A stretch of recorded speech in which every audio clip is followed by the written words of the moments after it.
Yo, what's going on, guys? It is FoxCity98 here. Welcome back to a brand new video for you guys today here on the channel. Today we are going to be doing the inside line only challenge on F1 2017.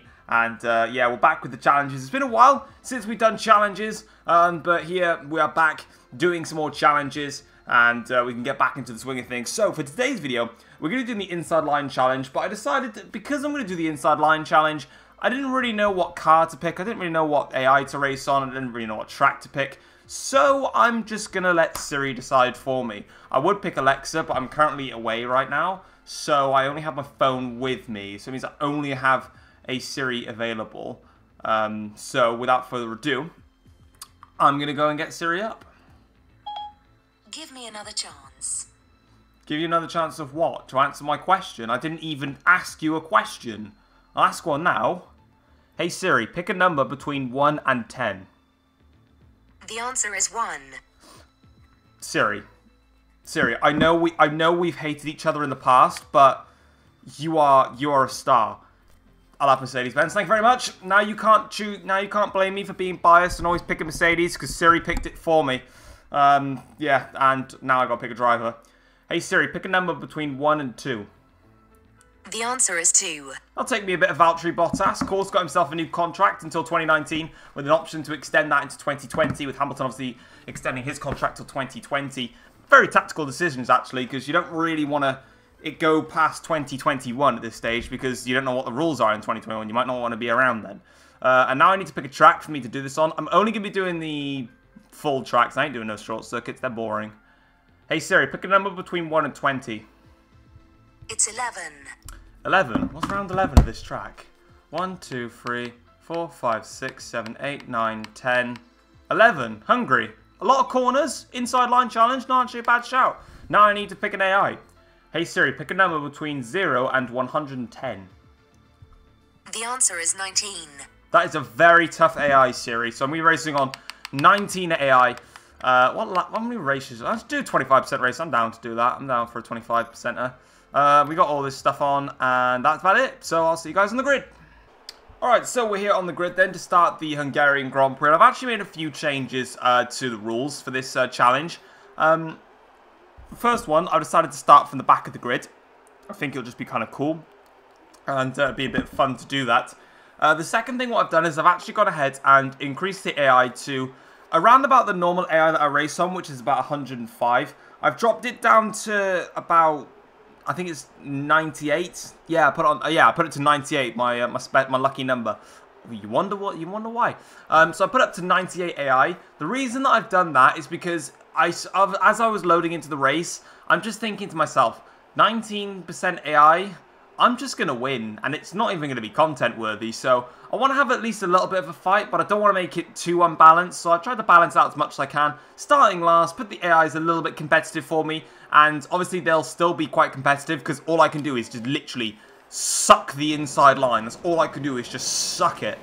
That sounds... Oh, no, I shouldn't have said that. It sounds so bad. Oh, well, lights out. Here we go then to start the Hungarian Grand Prix, the track where Mercedes-Benz will most probably falter in real life because they have no proper chassis and aero compared to Ferrari and Red Bull, as we now go towards the inside line here. So this is what the inside line challenge is basically all about.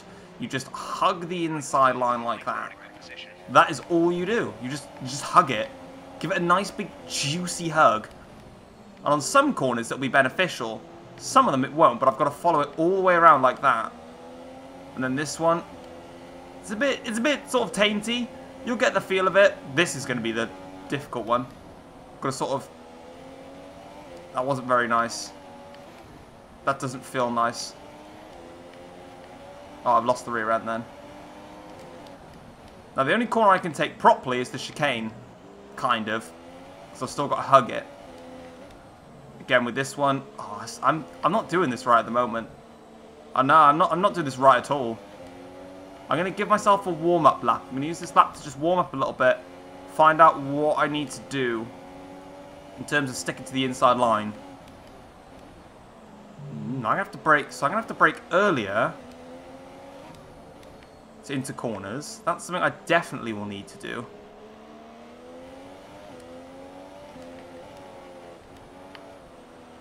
Not hit the wall is something that I also need to do. and not get wiped out by another car is also what I don't need to do. In towards turn 1. Keep the car stated to the inside. That's fine, they're having a little tussle between each other.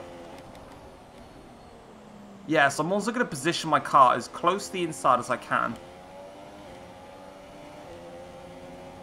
So here, I'm going to try and go as far inside as I can. Yeah, I think that's better if I do that. Take the car as inside as I possibly can. Oh, Jesus. I always remember that curb spins you out. Yeah, but if I can try and take the inside... This is a lot more complicated than you think. I'm going to forget so many times these inside line things. Bruh, how are you in the 121s? What's an inside line only type challenge then? So what are we looking at? 26s, so a 5 seconds slower, doing inside line only. That hurts, man. Okay, 126.4, new good lap. Still 7 seconds off of Hulkenberg already in this race, but I remember when I went to my first ever go-karting session that I did the exact same thing here. I never took the correct lines. I always tried to hug the inside line. Like, I honestly got the apexes perfect. Oh, Jesus. And that's not like a bragging, right? I literally just was brilliant with the apexes. But I never let the car run wide. Then on the, like that for an exit of a corner. I never let the car run wide. I'd always stay on the inside line for the corner. Oh, Jesus. No, I will not allow it, Perez. I must not allow you through.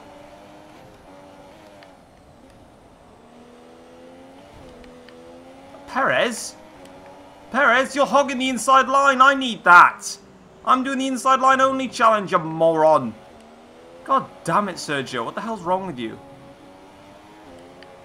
Yeah, the best way to do... God. Just being so immature, right? I'm trying to do a challenge, and you just come along, right, and just nick me inside line. Alright? Hashtag leave my inside line alone. Comment that in the comment section down below for a chance of absolutely nothing. Pit strategy complete. See these tyres through to the end now. I mean, I was going to dive bomb Sergio Perez anyway, but the fact that he locked up kind of made things easier for me.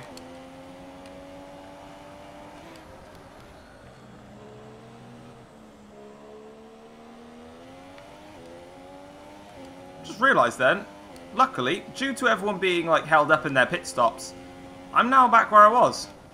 I didn't lose any positions, which I'm very happy about. So I'm still in 8th place. I'm now in lean fuel mixture because in a second I am going to go ahead and do one super flying lap and just get a difference about my pace in both conditions.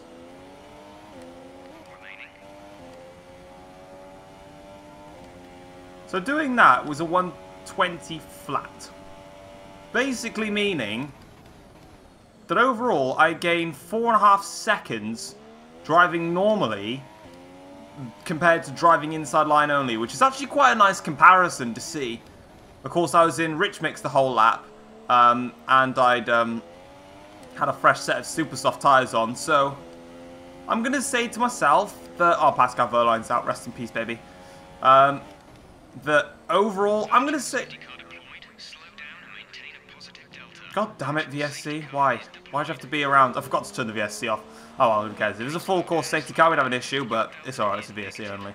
If we had a full safety car, I'd just flash back so that it resets it. But overall, it's quite an interesting note that, to find out the difference. I'm going to say, on average, we're probably looking at about 3.5 to 4.5 seconds, give or take. Because, of course, I am on a set of super soft tyres. So when I did the lap, of course, I was doing a set of soft tyres inside line only. So obviously I'd have a little bit more. That was a bit too much speed carrying into the corner that left me going outside. So overall, we're probably looking at about 3.5 to 4.5 seconds, because obviously you've got to give into account, like I said, the tyre situation and all of that. So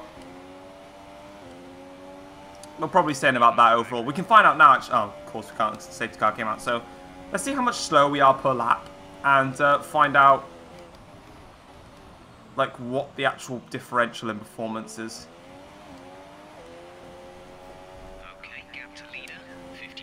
Okay, 24.9. Still not beating that 24.2 that I did. 24.5, sorry. So, that's just me going wide. Oh well. Still sticking as mostly to the inside as I can through these corners. It's actually a lot harder than you think to stick to the inside line of every single corner as much as you possibly can. It is not as easy as it sounds by any means of the imagination. I thought it'd be kind of a simple one, just like, oh yeah, we'll just quickly stick to the inside line and everything. It's not as easy as you think. Because there's some corners where you can fully stick right round the down the inside and stay there. There's some that you just can't. So, for example, especially coming into this high-speed section now, you just can't. Like, Perez has just turned into an absolute wizard and all up my backside now. So, like, this section here is probably the hardest overall to stick to the inside fully. You've got to really be careful with it. Like, this corner as well is not a nice one to do. And these two corners as well, these are not easy to get right. You've got to sort of stick it in, and then you've got to try and tuck it into the inside, and then it's harder because you just can't get on the power as often as you can in the other car. Perez is now looking to try and get past me, but I've got the inside line, buddy, so good luck with that.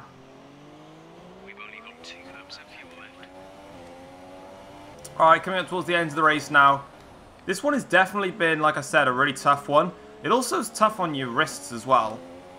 Well, obviously I'm a pad user, so it's a little bit more stiffer on your wrist. Definitely, but at least I'll get a nice inside line towards the finish and try and get as close as I can to the wall there. And that is going to be it for the inside line only challenge. Actually quite a hard one. Obviously I will attempt the outside line only, because of course I've done the inside, so why wouldn't I do the outside? And we'll have a look at the differential in terms of performance. I might end up doing it on the same track to try and give myself a good reference of how it's done.